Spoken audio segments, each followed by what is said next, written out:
Ladies, come. Welcome back to my channel. Let's have a quick rant, okay? Let's have a quick rant about why are we in 2025 getting married in community of property? Why are we doing that? Why do we need to do that? 2025? We've got no business doing that. Now they're going through divorce and this guy is going to walk away with her pension. If you're still looking to get married or going to get married, do the work. If you guys are courting, have the discussions, guys, because I can love my husband to the moon and back, which I really do, but I still need to use intellect. Like, my faith tells me that my husband and I will live old together. My intellect tells me that how do we secure our children's future? My intellect tells me that my husband and I are both businessmen. What if things at any point don't go well for us? My intellect is there to remind me that life is not all roses.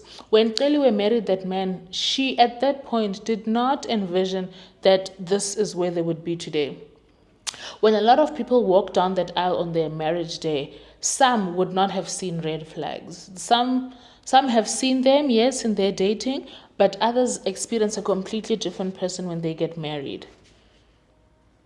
And you are willing to go into marriages without using some level of discretion? Guys. No, I'm going to need you to stop. Don't do that. Don't do that. It doesn't mean you love your partner less. Just get the education. Get a good lawyer. You don't even need to get a lawyer now, guys. The information is all over YouTube. There are books and exclusive books that can guide you. There are people in the law fraternity that can help you. You have honestly got no business getting married in community of property in 2025. Also, ANC with accrual. Let me tell you, let me bring you into this. Let me give you a scenario. I'm also not a fan of it, especially for us who get married young. My husband and I met in university, all right? We were both studying, great, chasing course, lovely. We fell in love, we started dating. My husband and I both do not come from rich families, right? So none of us at any point had a house. Like, our parents did not give us or gift us a house, shares, equity of sorts, trust fund, etc. No. We all built together, right? We built as we went. We did not have those privileges, right? Do you understand that at that point, my husband and I don't have assets? We've got nothing. Soon after we start working, we realize, you know what? We are good. Let's get married now. When I then got married to my husband, both of us did not have properties in our names, right? We both did not have assets of any. I'm not going to consider cars to be assets for the purpose of this discussion because, honestly, the depreciation there, crazy business. So I'm not counting cars.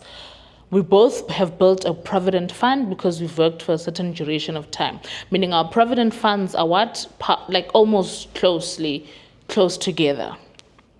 My husband and I buy our first apartment together. We are acquiring assets together. Then we start investing in certain portfolios, start building equity together. Then we decide, okay, our family is growing, let's move into a bigger house. Let's buy a bigger house. What do? We buy that bigger house together. Do you understand now that we are accruing wealth together? If my husband and I sign an antenuptial contract with accrual, do you understand that technically that is still getting married in community of property? Because when we married, we technically had nothing. He did not have debt, I did not have debt. Everything we accumulated was when we were together. His pension fund and my pension fund could have honestly been maybe 100K or so more than the other. So those are the things we need to look at. If, for example, my husband married me and my parents had bought me 2 apartments, I had investments, I had a trust fund, I had offshore bank accounts, I had like wealth, okay? And there are families who are doing that, who are able to do that for their children. Do you understand that if that was the case for me, then there's no way that I'm getting married in community of property. In that way, I can take on ANC with accrual. Why? Because I'm sitting on a wealth of 2 million rands, and my husband is just starting to build his wealth. So we are not on par. So therefore, let me protect what my parents have given me, and let's now build together. Then we can do that. But if you are still in businesses, even that building together becomes a bit dangerous and a bit tricky. So especially Christians, guys, it does not mean you love yourself, your man less when you get married out of community of property. Like, it does not mean you guys are destined for breakup. It honestly does not mean that. Get a good lawyer, do your research, and find what works best for you and your husband. If you have a property before you get married, have those discussions to say, this is my property that I bought before you came into my life. Therefore, this one, my brother, I love you, but this one is mine. He can also say as the man, I love you, my sister, you are beautiful, you are the love of my life, but this here house is mine. Let's now build together. Guys, it doesn't mean that man loves you less, but it is his stuff. And he is protecting his wealth. The thing about life, guys, is even in especially in marriages, for the purposes of God fulfilling his scripture, we will go through the challenges of life. We will go through the obstacles of life. The things we are saying in our vows, we will experience them one way or another. I will experience XYZ, the next person will experience ABC. You will sickness, health, people will experience that. Some will be mental health, some will be physical health, where you guys as a married couple endure together. Richer or poorer, there'll be seasons where there's money, lots of money, and there'll be seasons where there's just enough. And there'll also be seasons where there's lack. But the beautiful thing about it, especially lack, is that it's just a season. And the beautiful thing about financial management is that we both know how to work around knowing the fact that there are seasons in wealth creation. Do you get me? Do you understand me? So ladies, let's do our research. We honestly are the ones that oftentimes steer men into the right direction and the right path. We are honestly good builders. We are honestly good nurturers. And going to a man, when a man tells you that this part of my wealth is mine alone, why are you catching feelings? If I tell a man that this part of a house that my father bought for me with his hard-earned money is mine, that man has no business catching feelings. Nothing. He has no business catching feelings. I remember how it was a big buzz when Unandi Madida, when it was all tabloids were running that Nandi Madida and Zakes are breaking up, they're divorcing because what?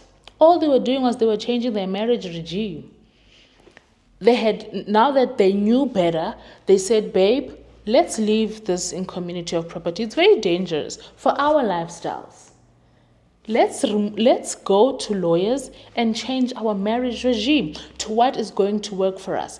Either when they got married, they did not have the knowledge, or either when they got married, they did not see the value. But when you know better, you do better. You go to a lawyer, you pay what you need to pay, and you're like, lawyer, help us draft a document that will protect both of us through whatever life might take us. Okay?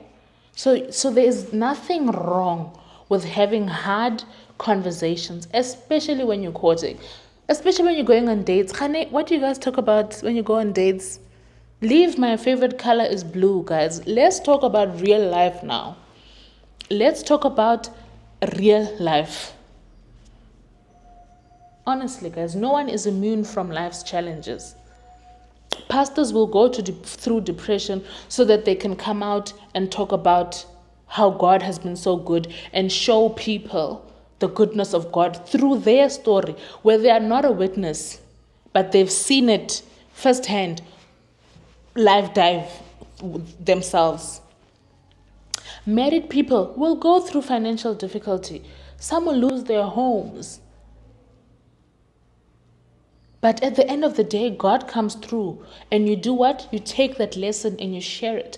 The other day I was attending the event, Mahalia's Becoming event, and Ntokozo Mbamba was sharing a story about how her husband and her nearly lost their house. I'm not sure if they nearly lost it or they lost it, but she was just taking us through the fact that they were living in so much lack. They had children, they were struggling, they were going through a lot, and every other day they were getting a call that we are putting this house on auction. And she was sharing a story of the goodness of God, of how they went through that season, and now they're living on the other side, where they are no longer in lack and they are living in abundance. They had to go through it so that Ntokozo can share that story and lift up women who were at Mahalia's event and across the globe who are going through tough financial seasons in their marriage. Guys, when the Bible says there's a time for everything, there indeed is a time for everything. And we will all experience the time for everything in every single season of our lives. Now I've rammed. Guys, you've got lawyer friends. We all know a lawyer. We all know a YouTube channel. You can find information on TikTok, YouTube, exclusive books, or you know someone who's a lawyer. Have the conversations, guys. Have the chats. But going to home affairs or just having lobola celebrations and we are dancing and we are eating beetroot and you guys have not done the actual work of deciding on a marriage regime that works for the both of you? No. I personally don't understand an instance where there'll be value in marrying in community of property. I can't justify it. I can't. You can sit there and make it make sense for you, but I personally, I can't justify how there's benefit or merit in doing that. With accrual, without accrual, yes, I can hear you. I can definitely hear and support you. But if you and your man are starting together and are getting married fresh from varsity, reconsider the getting married with accrual. But if this man has a lot of debt that he accumulated while you guys were still studying or when he started working, why are you marrying him with his debt? Why is he marrying you with all of your debt? Your bad decisions are not a part of what we are building here. You deal with your bad decisions and let's start from here and work progressively, okay? With that said, let's do our necessary research, guys. Let's do our homework. Let's educate ourselves. Let's learn and let's make better life choices in our singlehood as well as in our marriages, okay? Love you loads. Bye.